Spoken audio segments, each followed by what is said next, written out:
Do that one dance, baby. That one dance. Do that one dance, baby. That one dance. Assalamualaikum warahmatullahi wabarakatuh. Perkenalkan, nama saya Rini Wulandari, NPM 19130210053. Saya dari kelas 5A2 Manajemen Fakultas Ekonomi Uniska. Di sini saya akan menjelaskan tentang CSR dan etika bisnis. Dan berikut penjelasan dari saya. CSR atau Corporate Social Responsibility atau dalam bahasa Indonesia disebut sebagai tanggung jawab sosial adalah bahwa perusahaan tidak hanya mempunyai kewajiban-kewajiban ekonomis dan legal, tetapi juga kewajiban-kewajiban terhadap pihak lain yang berkepentingan atau stakeholder. Namun yang lebih penting, yaitu karena perusahaan tidak bisa berdiri sendiri tanpa bantuan pihak lain.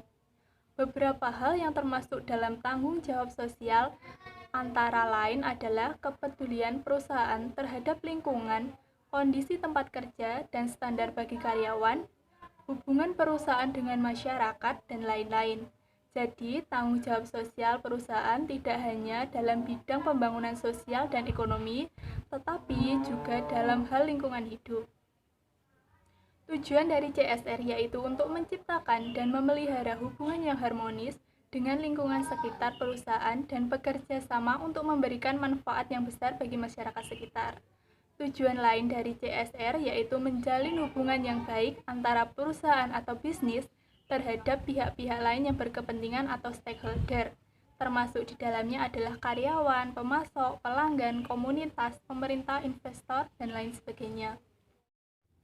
Manfaat CSR bagi masyarakat yang pertama yaitu kesejahteraan masyarakat sekitar dan kelestarian lingkungan. Yang kedua, beasiswa untuk anak yang tidak mampu di daerah sekitar perusahaan. Dan yang ketiga, pemeliharaan fasilitas umum. Dan yang keempat yaitu pembangunan desa. Poin pentingnya adalah bagaimana keberadaan perusahaan tersebut dapat dirasakan manfaatnya oleh masyarakat yang berada di sekitar lokasi perusahaan tersebut berdiri. Disinilah perusahaan harus peka terhadap potensi yang ada di sekitarnya, supaya kegiatan yang dilakukan tidak mubazir dan dapat bermanfaat serta dapat berkesinambungan. Jika masyarakat sudah merasa diperhatikan dan dibantu oleh perusahaan, maka akan timbul rasa memiliki kepada perusahaan tersebut. Disinilah kenyamanan akan didapatkan, karena perusahaan dapat beroperasi dengan aman dan selaras dengan masyarakat di sekitarnya. Sedangkan manfaat bagi perusahaan yaitu yang pertama, meningkatkan citra perusahaan atau dalam jangka panjang bisa meningkatkan laba perusahaan sebagai perusahaan yang ramah dan peduli terhadap lingkungan. Yang kedua, mengembangkan kerjasama dengan perusahaan lain. Ketiga, memperkuat brand merek perusahaan di masyarakat. Keempat, membedakan perusahaan tersebut dengan para pesaing. Dan yang terakhir yaitu memberikan inovasi bagi perusahaan. 5 jenis kegiatan CSR. Yang pertama yaitu cause promotion adalah upaya perusahaan dalam meningkatkan kesadaran terhadap suatu masalah. Hal ini sebagai media promosi, jadi pihak perusahaan akan memberikan dana dan juga sumber daya dalam mendukung kegiatan sosial. Contohnya yaitu seperti donasi dan community service.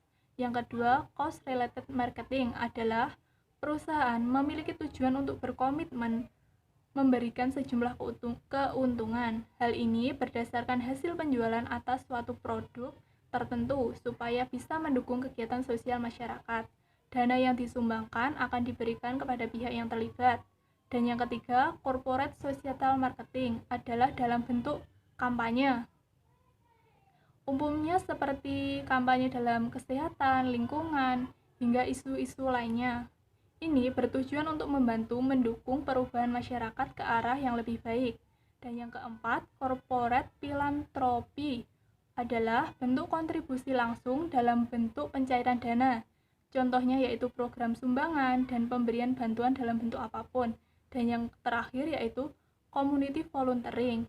Ini adalah bentuk perusahaan memberikan pelayanan secara cuma-cuma kepada lingkungan. Umumnya, perusahaan akan melibatkan setiap pegawainya untuk mau menyisihkan waktu secara sukarela dalam berbagai kegiatan yang mampu mendukung kegiatan di lingkungan sekitarnya. 5 kelompok yang dipengaruhi oleh perusahaan yaitu yang pertama ada pelanggan, karyawan, investor, pemasok, dan komunitas lokal. Karena perusahaan mempengaruhi kelima kelompok tersebut, maka perusahaan harus menjaga hubungan yang baik dengan semua kelompok itu tadi. Hal ini agar meminimalisir terjadinya masalah dalam perusahaan dan demi kelangsungan hidup perusahaan tersebut. Pendekatan CSR ini terkait dengan bagaimana sikap perusahaan menjalankan CSR-nya.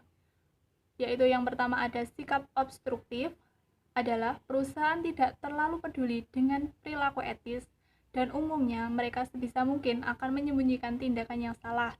Dan yang kedua, sikap defensif adalah perusahaan hanya memenuhi persyaratan secara hukum dan ini secara minim aja atas komitmennya pada kelompok dan individu dalam lingkungan sosialnya. Selanjutnya ada sikap akomodatif adalah organisasi secara sukarela menyetujui untuk berpartisipasi dalam program-program sosial terutama yang diyakininya bahwa program tersebut bermanfaat bagi mereka. Dan yang terakhir ada sikap proaktif, adalah perusahaan yang dengan sungguh-sungguh melakukan CSR-nya dengan melihat dirinya sebagai warga masyarakat dan secara proaktif mencari kesempatan memberi sumbangan dengan mendirikan sebuah yayasan yang dapat menyalurkan dukungan finansial bagi program sosial.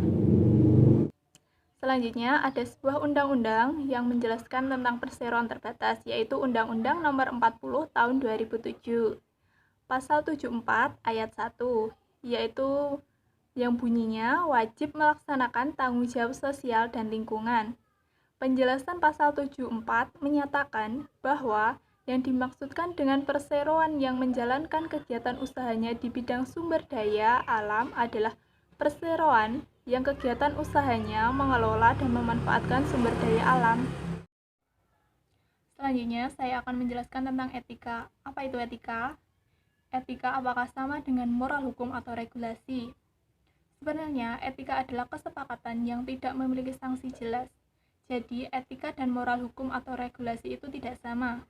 Hal ini karena jika moral hukum mempunyai ketentuan dan sanksi yang jelas, misalnya dalam Undang-Undang Dasar, tapi jika etika itu adalah kesepakatan yang tidak memiliki sanksi yang jelas. Hal ini karena etika itu memiliki kesepakatan yang berbeda-beda tergantung di mana etika tersebut berlaku atau berada.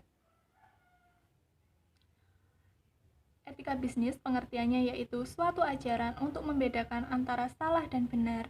Hal ini dapat memberikan pembekalan kepada setiap pemimpin perusahaan ketika mempertimbangkan untuk mengambil sebuah keputusan strategis yang terkait dengan masalah moral yang kompleks. Etika bisnis juga dapat diartikan atau yaitu mencakup cara suatu perusahaan atau organisasi bisnis dalam menjalankan kewajiban hukum dan etika mereka dalam berbisnis.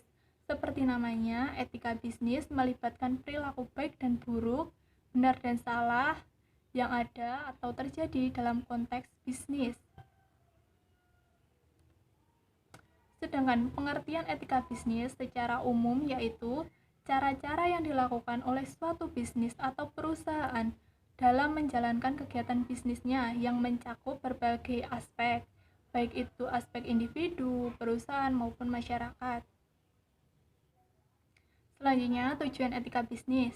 Bagi para pengusaha, tujuan etika bisnis adalah untuk meningkatkan kesadaran moral serta membuat batasan-batasan bagi para pelaku bisnis, serta menjalankan bisnis secara jujur, adil, dan sesuai dengan hukum yang berlaku, serta menjauhkan diri dari bisnis yang curang yang dapat merugikan orang lain yang memiliki keterikatan dengan bisnis perusahaan tersebut. Selanjutnya, prinsip-prinsip etika bisnis. Yang pertama ada prinsip otonomi. Ini terkait kemampuan atau sikap seseorang saat mengambil tindakan dan keputusan yang berdasarkan kesadarannya sendiri mengenai apa yang dianggapnya baik dan bisa dilakukan. Selanjutnya ada prinsip kejujuran, yaitu kepercayaan konsumen merupakan hal yang penting. Oleh sebab itu, pelaku bisnis dihimbau untuk memberikan informasi yang sebenarnya terkait bisnis maupun produk kepada konsumen. Selanjutnya, prinsip keadilan adalah pengusaha dalam menjalankan bisnis harus memperlakukan pihak-pihak yang terkait secara sama dan memberikan hak mereka masing-masing. Selanjutnya, prinsip saling menguntungkan atau mutual principle. Dan yang terakhir adalah prinsip integritas moral, yaitu pengusaha harus mengelola dan menjalankan bisnis dengan sebaik mungkin agar kepercayaan konsumen dan pihak lain terhadap perusahaan tersebut tetap ada dan untuk mempertahankan nama baik perusahaan tersebut.